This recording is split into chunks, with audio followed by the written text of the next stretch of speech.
நரகத்தின் காவலாளி மாலிக்கே, பசிக்கிறது, உணவை கொடு. பல ஆண்டுகள் கதறிக்கொண்டே இருப்பான். இறுதியில் என்ன உணவு நரகவாதிக்கு கொடுக்கப்படும் தெரியுமா? ஜக்கூம் என்ற நரகத்தில் முளையக்கூடிய மரம் அவனுக்கு உணவாக எடுத்து வரப்படும். தஆமுல் அஸீம்.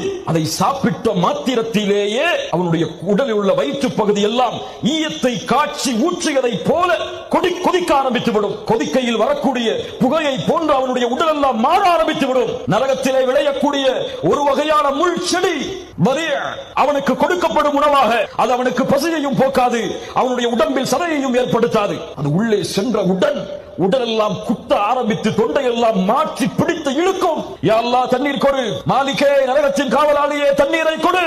செம்பால் ஊற்றி காய்ச்சப்பட்ட அந்த பானம் அவனுக்கு முன்னால் அவனுடைய தாகத்திற்காக கொண்டு வரப்படும்.